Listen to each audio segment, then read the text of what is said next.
सदर जमहूरिया रामनाथ कोविंद की मुद्दत कार का आज आखिरी दिन। सदर ने राजघाट जाकर बाबा कौम महात्मा गांधी को पेश किया अखराज अकीदत।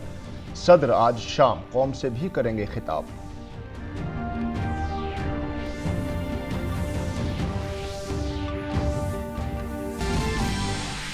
बीजेपी की हुकूमत वाली रियासतों के वज़ीर आला और नायब वज़ीर आला की नई दिल्ली में हो रही है मीटिंग। वज़ीर आज़म नरेंद्र मोदी भी कर रहे हैं इस मीटिंग में शिरकत।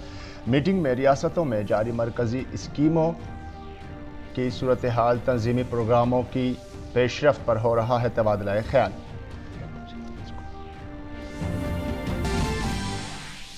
बीजेपी का दिल्ली के अरविंद केजरीवाल हुकूमत पर जोरदार हमला। केजरीवाल की आबकारी पॉलिसी में घपले का लगाया इल्ज़ाम। पार्टी तर्जुमान शहजाद पूनावाला ने कहा कि दिल्ली और पंजाब को नशे से पाक करने की बजाय किया जा रहा है नशे में गर्क।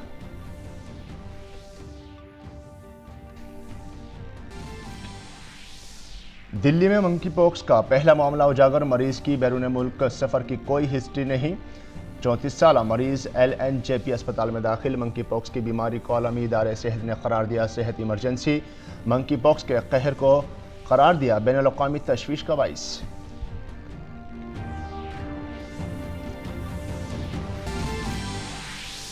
मगरबी बंगाल की काबीना वजीर और साबिक वजीर तालीम पार्थ चटर्जी अस्पताल में दाखिल। गुज़िश्ता दिनों ED ने साथीसा तकर्रुरी घपले के मामले में पार्थ चटर्जी की करीबी अर्पिता मुखर्जी की रिहाइशगाह से तकरीबन 20 करोड़ से ज़्यादा की नकदी की थी बरामद। अर्पिता को आज अदालत में किया गया पेश। और आलमी एथलेटिक्स चैंपियनशिप में नीरज चोपड़ा ने रकम की तारीख। मर्दों के भाला फेंक मुकाबले में 88.13 मीटर भाला फेंक को कर जीता चांदी का तमगा। वज़ीर आज़म नरेंद्र मोदी समेत सभी मरकजी वज़रा ने नीरज को दी मुबारकबाद।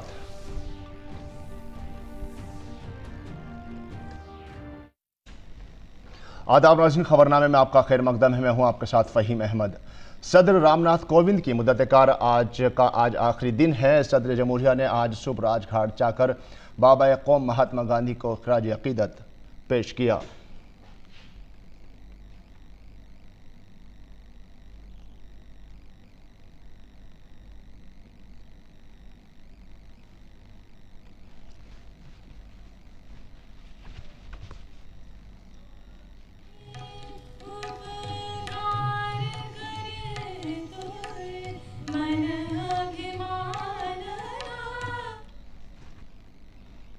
इसके साथ ही आज शाम सदर जमहूरिया रामनाथ कोविंद अपने ओहदे से सुपुर्दोश होने के मौके पर कौम से खिताब करेंगे। ये खिताब आज शाम 7 बजे नशर किया जाएगा। इससे पहले हिंदी में और फिर अंग्रेज़ी में ऑल इंडिया रेडियो के पूरे कौमी नेटवर्क और दूरदर्शन के तमाम चैनलों पर नशर किया जाएगा। दूरदर्शन पर हिंदी और अंग्रेज़ी में खिताब के नशरिए के बाद दूरदर्शन के इलाकाई चैनलों के ज़रिए इलाकाई ज़बानों में इसे नशर किया जाएगा। ऑल इंडिया रेडियो अपने मुतालिका इलाकाई नेटवर्क पर इलाकाई ज़बानों में इसे रात 9:30 बजे से नशर करेगा। और नौमुंतखब सदर द्रौपदी मुर्मू को कल पार्लियामेंट के सेंट्रल हॉल में सदर जमहूरिया हिंद के ओहदे का हलफ दिलाया जाएगा। रुखसत पजीर सदर रामनाथ कोविंद और नौमुंतखब सदर द्रौपदी मुर्मू का सेंट्रल हॉल में इस रिवायती इस्तकबाल किया जाएगा। Draupadi Murmu chief justice of India NV Ramana की मौजूदगी में हलफ लेंगी। उन्हें 21 तोपों की सलामी दी जाएगी। इसी के बाद सदर का खिताब भी होगा। सेंट्रल हॉल में मुनक्किदा तकरीब के अख्ताम के बाद द्रौपदी मुर्मू राष्ट्रपति भवन के लिए रवाना हो जाएंगी। उन्हें राष्ट्रपति भवन के सहन में तीनों अफवाज की तरफ से गार्ड ऑफ ऑनर दिया जाएगा। राज्यसभा के चेयरमैन M वेंकैया नायडू, वज़ीर आज़म Narendra Modi, chief justice NV Ramana, Lok Sabha के स्पीकर ओम बिरला और मरकजी वज़रा, गवर्नर्स और मुख्तलिफ रियासतों के वज़ीर आला, सिफारती मिशनों के सरबराहान, अरकान पार्लियामेंट और दीगर अफसरान खलफ बर्दारी की तकरीब के दौरान हॉल में मौजूद होंगे। सदर जमहूरिया की कल होने वाली तकरीब हलफ बर्दारी के पेश नज़र अमला और तरबियत के महकमे ने मरकजी हुकूमत के कुछ दफातर को जुज़वी तौर पर बंद रखने का हुक्म जारी किया है। और राजधानी दिल्ली में बीजेपी के वज़ीर आला की कौंसिल की मीटिंग हो रही है। इस अहम मीटिंग में वज़ीर आज़म नरेंद्र मोदी भी शिरकत कर रहे हैं। बीजेपी सदर JP नड्डा के अलावा बीजेपी के तंजीमी जनरल सेक्रेटरी BL संतोष, बीजेपी की हुकूमत वाली रियासतों के वज़ीर आला और नायब वज़ीर आला की मीटिंग भी शामिल हैं। योगी आदित्यनाथ, शिवराज सिंह चौहान, हेमंत बिस्वा शर्मा, पुष्कर सिंह धामी बीजेपी हेडक्वार्टर पहुंच चुके हैं। वहीं यूपी के नायब वज़ीर आला ब्रजेश पाठक की केशव प्रसाद भी मीटिंग में मौजूद रहेंगे। इस मीटिंग में रियासतों में जारी मरकजी स्कीमों की सूरत हाल, तंजीम के प्रोग्रामों की पेशरफ्त पर तबादला ख्याल करने का इम्कान है। मीटिंग में बीजेपी के ज़ेर इक़्तिदार रियासतों के मंसूबों पर भी तबादला ख्याल किया जाएगा। मुख्तलिफ रियासतों के वज़ीर आला गुड गवर्नेंस से मुतालिक रियासतों में चलाई जा रही स्कीमों के बारे में भी जानकारी देंगे।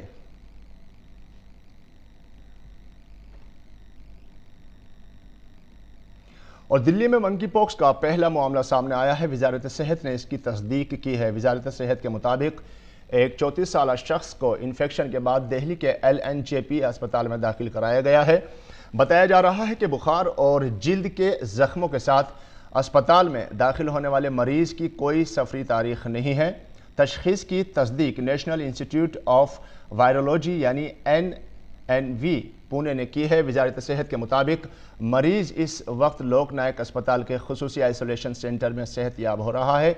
मरीज के करीबी राब्तों की निशानदेही की जा रही है, जो कि सेहत वजारत के रहनुमा खतूत के मुताबिक करंतना में है।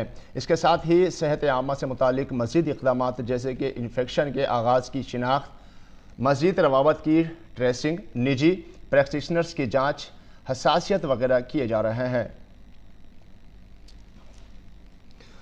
दिल्ली के LNJP अस्पताल के डायरेक्टर डॉक्टर सुरेश कुमार ने बताया कि 2 दिन पहले एक शख्स हमारे पास आया था। उन्होंने कहा कि दाखिल होने से पहले मरीज को बुखार के साथ जिल्द पर निशानात थे। उसकी हालत को देखते हुए हमने उन्हें निगरानी में रखा और नमूने टेस्ट के लिए पुणे भेजे गए। उनकी रिपोर्ट मंकी पॉक्स मुस्बत आई है। यह वायरस कोविड से मुख्तलिफ है। ये व्यक्ति हमारे पास 2 दिन पहले एडमिट हुआ था और भर्ती होने से पहले इसको फीवर था और टिपिकल स्किन के रैशेस थे। इसकी क्लिनिकल कंडीशन को देखते हुए, क्योंकि ये संभावित या सस्पेक्टेड मंकी पॉक्स का केसेस था, तो इसको हमने ऑब्जर्वेशन में रखा और इसका जो स्किन से जो टेस्ट है और इसके साथ साथ जो ब्लड का टेस्ट है वो हमने इसके samples national institute of virology Pune में भेजे और उसका परिणाम आ जाया है जो कि पॉजिटिव है। ये जो वायरस है ये कोविड से डिफरेंट वायरस है और ये जो वायरस है DNA वायरस है, जिसका कि PCR के द्वारा हम ये कंफर्म करते हैं कि इसको मंकी पॉक्स का बीमारी है कि नहीं है। सुरेश कुमार ने कहा कि मंकी पॉक्स से बचने के लिए ये सबसे अहम है कि लोग मास्क पहने और समाजी दूरी के ज़ाब्ते पर अमल करें। उन्होंने बताया कि WHO के मुताबिक दुनिया में 16,000 से ज़ायद अफराद इससे मुतासिर हैं। तकरीबन 70 अफराद इससे हलाक हो चुके हैं। यह वायरस सबसे पहले अफ्रीका में पाया गया था। कपड़े, संक्रमित व्यक्ति के कपड़े यदि दूसरा कोई व्यक्ति उसको यूज करता है तो उसमें भी ये फैल सकता है और इससे बचाव के लिए सबसे महत्वपूर्ण है कि हम सोशल डिस्टेंसिंग का पालन करें और मास्क का प्रयोग करें। यदि हम मास्क का प्रयोग करेंगे तो जो एक व्यक्ति से दूसरे व्यक्ति को जो ट्रांसमिशन होता है वो नहीं होगा, बिल्कुल बच पाएंगे और ये एक महत्वपूर्ण है कि आप मास्क का प्रयोग करें। और दिल्ली की एक्साइज पॉलिसी में घपले का इल्जाम आयद करते हुए बीजेपी ने वज़ीर आला अरविंद केजरीवाल पर सख्त हमला किया है। बीजेपी के तर्जुमान शहजाद पूनावाला ने इल्जाम लगाया कि अरविंद केजरीवाल का ABCD में A formula advertisement, B for बहानेबाजी, C फॉर करप्शन और D फॉर डाइवर्जन है। उन्होंने कहा कि ये केजरीवाल का फॉर्मूला है। दिल्ली और पंजाब को मंशियात से पाक करने के बजाय उन्हें नशे में मुलव्विस किया जा रहा है। जो लोग नशा मुक्त करने की बात करते थे दिल्ली और पंजाब को, किस प्रकार से नशा युक्त करने की ये पॉलिसी थी और किस हेतु से ये पॉलिसी की गई, अभी हाल ही में उसका खुलासा हुआ है।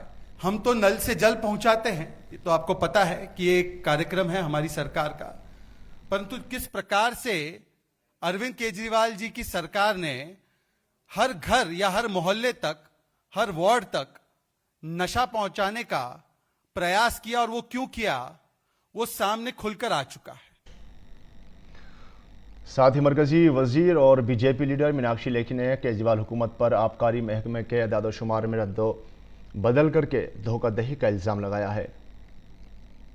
इनको फर्जीवाल कहते हैं क्योंकि फर्जीवाड़ा किया हुआ है और फर्जीवाड़े में आपको जानकर हैरानी होगी कि दारू की जो सेल है वो बढ़ी है। यानी विस्की जो है तकरीबन 60% की उसमें बढ़ोतरी है, वाइन की 87% की बढ़ोतरी है और बियर 5.5% बढ़ी है।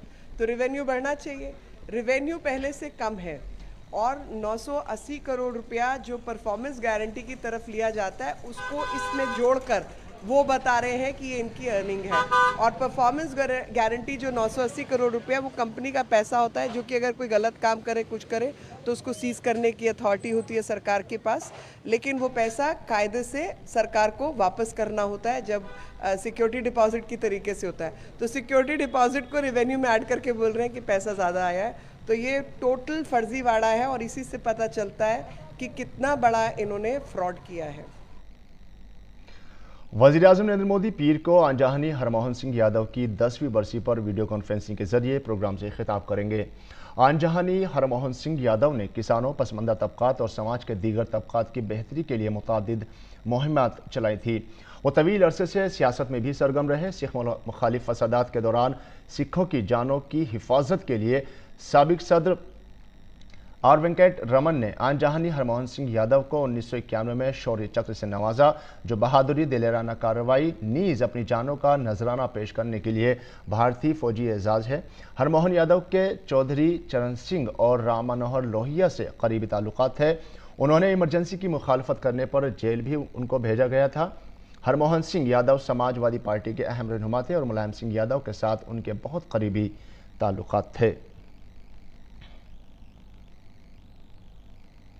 और मगरबी बंगाल की काबिनी वजीर और साबिक वजीर तालीम पार्थ चटर्जी को जेली अदालत की हिदायत पर कोलकाता के सरकारी SSKM अस्पताल में दाखिल कराया गया है। पार्थ की वकील की अपील पर अदालत ने उन्हें अस्पताल में दाखिल करने की हिदायत की थी, ताहम ईडी ने उस हिदायत की मुखालफत की है। वहीं पार्थ चटर्जी के करीबी साथी अर्पिता मुखर्जी को आज बैंक शाल कोर्ट में पेश किया गया। ईडी ने अदालत से उसके रिमांड का मुतालबा किया।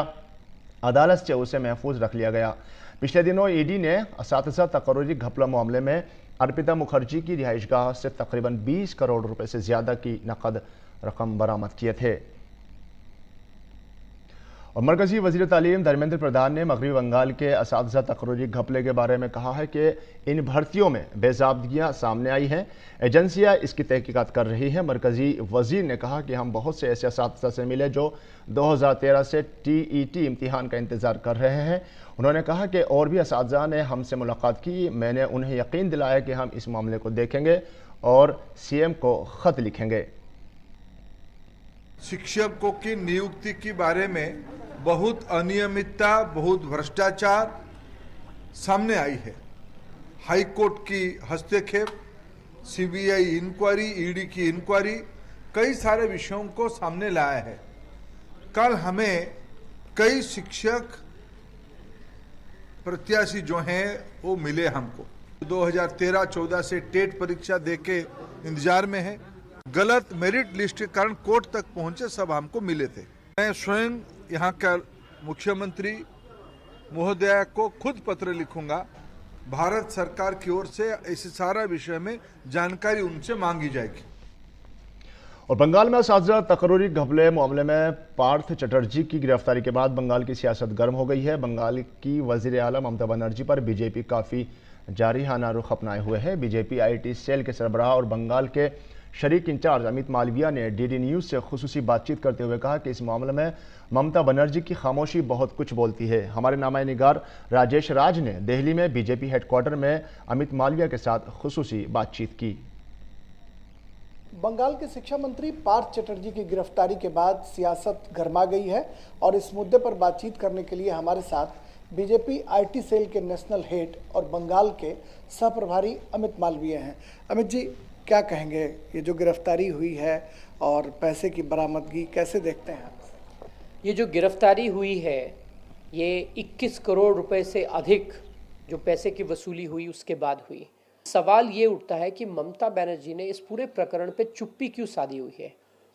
पार्थ चटर्जी उनके पुराने सहयोगी हैं जिनके साथ उन्होंने लंबे अरसे तक काम किया है। इतने एविडेंस के बाद ममता बनर्जी अब अपने आप को पार्थ चटर्जी से अलग करने की कोशिश कर रही हैं। क्या इस भ्रष्टाचार की जानकारी उनके पास थी, और अगर थी तो उस पर पहले कार्रवाई क्यों नहीं करी, और उन्हें इस पे अपनी चुप्पी तोड़नी पड़ेगी। लेकिन ममता बनर्जी रह रहकर जो केंद्रीय जांच एजेंसी हैं उनके कार्यकलाप पर सवाल उठाती हैं और कहती हैं कि केंद्र सरकार जो है वो जो केंद्रीय एजेंसी हैं उनका दुरुपयोग कर रही हैं। ये जो इन्वेस्टिगेशन हो रहा है ये तो कलकत्ता हाई कोर्ट के निर्देश पे हो रहा है, तो क्या ममता बनर्जी कहेंगे कि कलकत्ता हाई कोर्ट भी बायस्ड है? क्या वो कहेंगे कि कलकत्ता हाई कोर्ट भी भाजपा और केंद्र सरकार के इशारे पे काम कर रहा है? और अगर एजेंसीज केंद्र सरकार के इशारों पे काम कर रही हैं तो जो 21 करोड़ रुपए की बरामदी हुई है वो पैसे कहाँ से आए? ये तो तथ्य है, हम सबके सामने ये धनराशि हमें दिख रही है। पार्था चैटर्जी का इन्वॉल्वमेंट इस पे स्पष्ट है। विपक्ष का बार बार ये कहना कि एजेंसीज का दुरुपयोग हो रहा है अपने किए हुए गलत कामों को छुपाने का प्रयास है। सोनिया गांधी और राहुल गांधी बेल पर बाहर चल रहे हैं। कोर्ट पे उन्होंने कई बार अर्जी लगाई लेकिन कोर्ट से उनको कोई राहत नहीं मिली। उसी तरीके से आम आदमी पार्टी के तमाम नेता जो इस बात को बार बार कहते हैं वो जेल में हैं। सत्येंद्र जैन को अभी तक कोर्ट ने कोई भी राहत नहीं दी है। अमित मालवीय जो आईटी सेल के हेड हैं उनका साफ तौर पर कहना है कि बंगाल में जो हो रहा है उसे देश देख रहा है। कैमरामैन राजेश रिक्की के साथ Rajesh Raj, DD news, Delhi.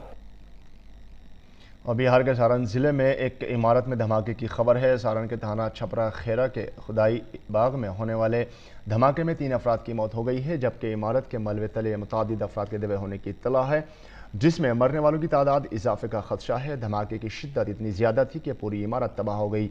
Police टीमें मौके पर मौजूद हैं और तहकीकात जारी है। इत्तला के मुताबिक इमारत में पटाखों की गैर कानूनी फैक्ट्री चल रही थी। पुलिस ने लाशें सदर अस्पताल मुंतकिल कर दी हैं। पटाखे के साथ साथ सिलेंडर वगैरह भी विस्फोट हुआ, क्योंकि काफ़ी जो देखने से ये पता चल रहा है कि पूरा का पूरा मकान जो है उसका नीचे गिर गया है और मलबा भी उसमें है। अभी तक में जो है 3 डेड बॉडी को इसमें से निकाला जा चुका है। कुछ लोग घायल होने की भी सूचना थी जिसको कि अस्पताल भेजा गया है। बाकी मलबा निकलने के बाद हो सकता है कि और भी कुछ लोग हो सकते हैं जिसको कि अभी दिख नहीं रहा है, वो जेसीबी से हटाया जा रहा है, उसके बाद पता चलेगा। हम लोग फॉरेंसिक की टीम भी बुला रहे हैं और बॉम्ब डिस्पोजल स्क्वाड की भी टीम को बुला रहे हैं और पूरे चीज़ को हटाने के बाद पता चलेगा कि वहाँ से जो प्रदर्शन हमें मिलेंगे उससे स्पष्ट हो पाएगा कि ये पटाखा जो है वो फैक्ट्री में किस प्रकार से आग लगने की घटना हुई है। और वज़ीर दिफा राजनाथ सिंह और आरएसएस के जनरल सेक्रेटरी दत्तात्रेय हॉस्पिटल ने जम्मू में कारगिल विजय दिवस की तकरीबात में शिरकत की। जम्मू कश्मीर पीपल्स फोरम के ज़ेर एहतमाम भारत की आज़ादी के 75वें साल और कारगिल विजय दिवस की याद में तकरीबात का एहतमाम किया गया था, जो कारगिल में शहीद होने वाले तमाम बहादुर जंगजुओं के एजाज़ में थे। इस तकरीब में वज़ीर दिफा राजनाथ सिंह ने जम्मू कश्मीर के शहीदों के अहले खाना को एजाज़ से नवाजा। आज़ादी हासिल होने के बाद भारत की एकता, अखंडता और संप्रभुता को बचाए रखने के लिए भी हमारे देश के बहादुर सेना के जवानों ने, अन्य नागरिकों ने जिस प्रकार का अपना बलिदान दिया है, कौन सी ऐसी भावना है जो उन्हें बलिदान देने के लिए प्रेरित करती है। मैं जब इस पर विचार करता हूं, सहज रूप से इस नतीजे पर पहुंचता हूं, राष्ट्रीय स्वाभिमान की भावना यह मनुष्य के हृदय की सबसे बलवती भावना होती है।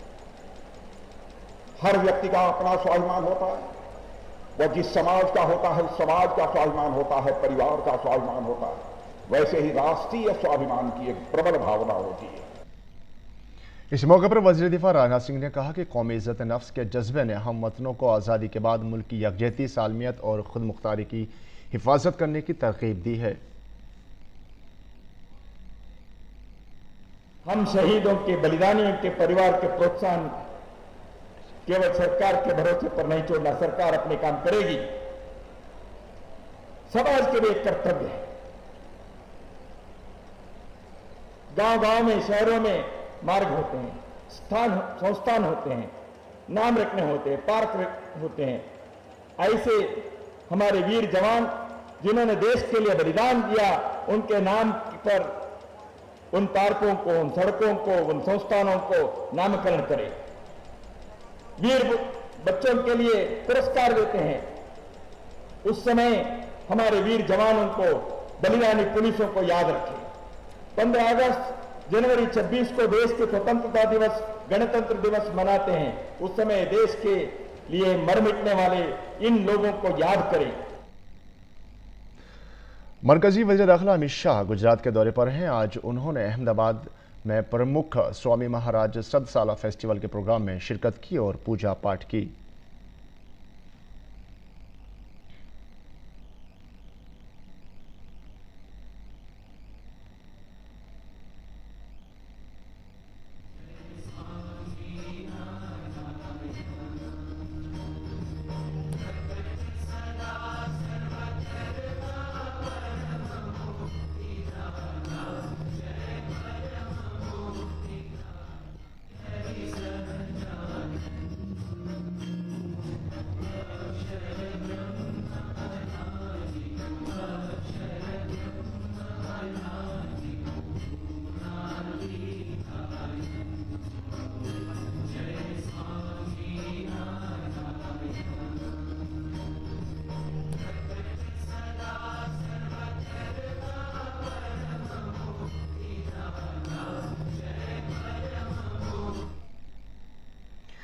और कांवड़ यात्रा जोरों शोर से जारी है। हरिद्वार से पानी लेकर अकीदतमंद अपनी मंजिल की तरफ रवाना हो रहे हैं। 26 जुलाई को शिवरात्रि के मौके पर सभी कांवड़िए शिव मंदिरों में जलाभिषेक करेंगे।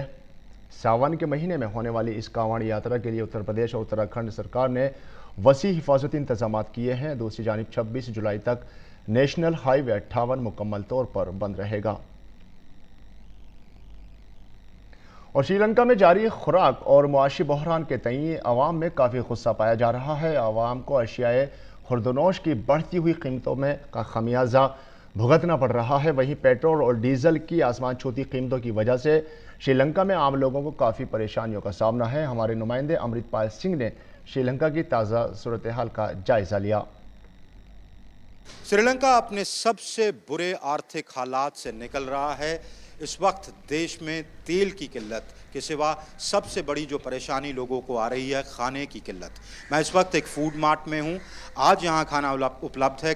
लगता है कि नया कंसाइनमेंट आया है, पर ज़्यादातर जगहों पर खाना नहीं था। जब मैं कल आया था यही मार्केट ज़्यादातर खाली पड़ी थी। पर आप देख सकते हैं कि यहाँ एक ख़रीदने के लिए कस्टमर बहुत कम हैं और उसकी वजह ये है कि ज़्यादातर लोगों के पास खाना ख़रीदने के पैसे नहीं हैं। फूड इन्फ्लेशन करीब 80% तक पहुँच चुकी है और जिसका मतलब ये है कि 61% लोगों को देश के ये नहीं पता कि उनका अगला खाना कहाँ से आएगा। वर्ल्ड फूड प्रोग्राम की माने तो 6.3 मिलियन लोगों को खाने को एक्सेस नहीं है। मैं काफ़ी सारे लोगों से खुद मिला हूं जो कहते हैं, जिन्होंने मुझे बताया कि वो पहले 3 बार खाना खाते थे दिन में, अब स्थिति ऐसी हो गई है कि वो 1 बार खाना खाते हैं क्योंकि लोगों के पास साधन नहीं हैं खाना खाने के। पैंडमिक के बाद टूरिज़्म इफ़ेक्ट हुआ है, तेल नहीं है तो ऑटो ड्राइवर्स, टैक्सी ड्राइवर्स जो टूरिज़्म की इंडस्ट्री में इन्वॉल्व हैं उनके पास काम नहीं है, तो खाना ख़रीदने के लिए पैसे नहीं हैं। खाना जैसे मैंने बताया फूड इन्फ्लेशन 80% तक पहुंच चुकी है और ये श्रीलंका के लोगों के लिए सबसे मुश्किल घड़ी का वक्त है। उनकी कठिनाइयां रोज़ बढ़ती जा रही हैं। कैमरामैन संजय जैना के साथ अमृतपाल सिंह, डीडी न्यूज़, कोलंबो। रूस और यूक्रेन के दरमियान ओडेसा से ग़िज़ाई अजनास की बरामदात दोबारा शुरू करने के मुआहदे पर दस्तखत करने के चंद घंटे बाद ही रूसी अफवाज ने बहरे असवद में यूक्रेन की बंदरगाह ओडेसा पर मिसाइल दागे। इतला के मुताबिक रूसी मिसाइलों ने हफ्ते के रोज़ जनूबी यूक्रेन के शहर ओडेसा पर हमला कर दिया। इससे बहरे असवद की बंदरगाहों से अनाज की बरामदात में हायल रुकावटों को ख़त्म करने के मुआहदे को भी बड़ा धचका लगा है। और अब बात खेल की। भारतीय एथलीट्स नीरज चोपड़ा ने एक बार फिर तारीख रकम कर दी है। नीरज ने अमेरिका में जारी आलमी एथलेटिक्स चैंपियनशिप में चांदी का तमगा जीता है। इसके साथ ही नीरज ने इस मुकाबले में 19 साल से जारी मेडल का इंतजार भी खत्म कर दिया है। नीरज आलमी एथलेटिक्स चैंपियनशिप में तमगा जीतने वाले दूसरे भारतीय खिलाड़ी बन गए हैं। नीरज से पहले अंजू बॉबी जॉर्ज ने 2003 में कांसे का तमगा जीता था। ग्रेनेडा के एंडरसन पीटर्स ने 90.54 मीटर का फासला तय करके तलाई तमगा जीता। इसके साथ ही नीरज ने अपने कैरियर में तमाम बड़े मुकाबलों में तमगे जीतने का कारनामा अंजाम दे दिया है। इस कबल वो टोक्यो ओलंपिक्स, एशियन गेम्स और कॉमनवेल्थ गेम्स में गोल्ड मेडल जीत चुके हैं। नीरज चोपड़ा की इस तारीख साज कारकर्दगी पर वज़ीर आज़म नरेंद्र मोदी समेत सभी मरकजी वज़रा ने उन्हें मुबारकबाद पेश की है। और मेडल जीतने के बाद प्रेस कॉन्फ्रेंस में दूरदर्शन के सवाल का जवाब देते हुए नीरज चोपड़ा ने कहा कि मुकाबला बहुत सख्त था, मैंने अपना बेहतरीन दिया। काफी अच्छा कंपटीशन था और पीटर्स ने काफी अच्छी थ्रो लगाई आज। I think 3 throw over 90 metre की थ्रो थी और काफी अच्छी थ्रो लगाई। और हाँ, थोड़ा मेरे लिए आज थोड़ा सा कंडीशन थी जो थोड़ी डिफरेंट थी और डिफिकल्ट थी, पर जो वो थ्रो थी अच्छा लगा था, मुझे अच्छा फील हुआ था और मुझे लग रहा था कि हाँ और अच्छी थ्रो है, पर सिल्वर मेडल की थ्रो थी और ठीक है, सेटिस्फाई है मतलब जो भी रिजल्ट है उससे, और बढ़िया है। काफी टाइम बाद अपने इंडिया का मेडल आया है तो इस चीज की खुशी है वर्ल्ड चैंपियनशिप में। और क्रिकेट के खबरों में भारत और वेस्ट इंडीज के दरमियान 3 वनडे मैचों की सीरीज का दूसरा मैच आज पोर्ट ऑफ स्पेन में खेला जाएगा। शेखर धवन की क़यादत में भारतीय टीम आज का मैच जीतकर सीरीज जीतने के इरादे से मैदान में उतरेगी। इससे कबल खेले गए सीरीज के पहले मैच में भारतीय टीम ने वेस्ट इंडीज को 3 रन से शिकस्त देकर सीरीज में 1-0 की बढ़तरी हासिल कर ली है। ताहम भारतीय टीम को पहले मैच में वेस्ट इंडीज के हाथों सख्त मुकाबले का सामना करना पड़ा था। वहीं मेज़बान वेस्ट इंडीज की टीम सीरीज का दूसरा मैच जीतकर सीरीज का बचाना चाहेगी। और नाज़रीन, इसी के साथ खबरनामा यही मुकम्मल होता है। हमारी पूरी टीम को दीजिए इजाज़त। आदाब।